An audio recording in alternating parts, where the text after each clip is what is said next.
Hi friends, আজকে তোমাদের কাছে একটা নতুন ধরনের রেসিপি নিয়ে এলাম। এই যে দেখতে পাচ্ছ সামনে একটা ছবি দেখাচ্ছি, এটা হচ্ছে ভেজ মাটন। ঠিক আছে, তো এই রেসিপিটাই আজকে তোমাদের সঙ্গে শেয়ার করব, তো দেখতে থাকো। তো ভেজ মাটনটা করার জন্য আমি ভেজ মাটনটা এই রকমই দেখতে, এগুলোকে হচ্ছে হাতে করে একটু টুকরো টুকরো করে নিয়েছি। এই যে এরকম দেখতে হয়েছে, ঠিক আছে। এবার মাটন করার জন্য যা লাগে সেই সমস্ত ইনগ্রিডিয়েন্টসগুলো আমি এখানে রেখেছি। সেটা হচ্ছে আলু ডুমো ডুমো করে কেটেছি, পেঁয়াজ রাখা আছে। সবার প্রথমে আমি আলুগুলোকে ভেজে লাল লাল করে ভেজে তুলে রাখলাম।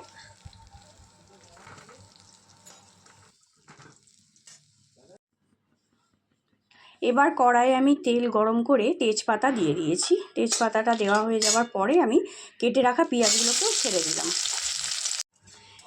পেঁয়াজগুলোকে লাল লাল করে ভেজে নিলাম। তো পেঁয়াজ ভাজা হয়ে যাবার পর আমি এখানে মশলা হিসাবে অ্যাড করেছিলাম নুন, হলুদ। হলুদটা কোনো কারণে দেখানোটা সম্ভব হয়নি, হয়তো ক্যামেরাটা আমি অফ করে দিয়েছিলাম। আর দিয়েছিলাম মিট মশলা আর জিরের গুঁড়ো দিয়ে ভালো করে মশলাটা কষিয়ে নিয়েছিলাম।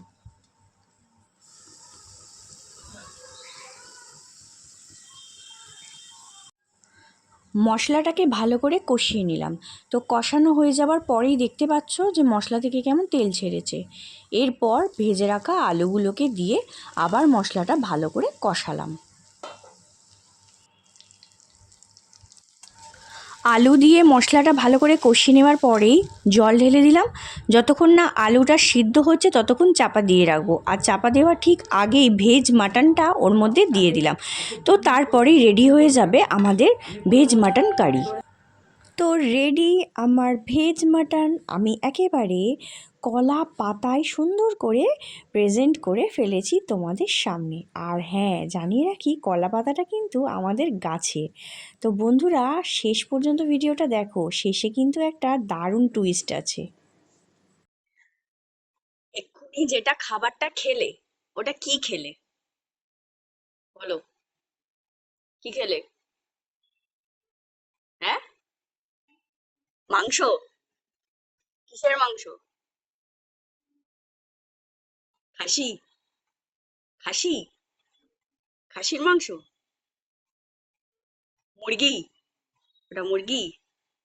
কিসের মাংস খেয়েছো ভালো করে বলো। জানো না? এখনো গেলোনি? মুখের মধ্যে রাখা আছে?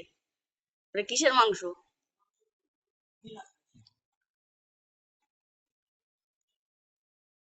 মুরগি? মুরগি? হুম।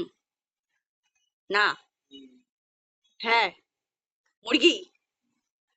খাসি? কোনটা?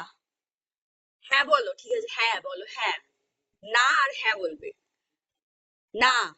খাসি? হ্যাঁ। মুরগি? ও আচ্ছা। তাই মাংস খেলে তো ভালো লেগেছে? ভালো লাগলো?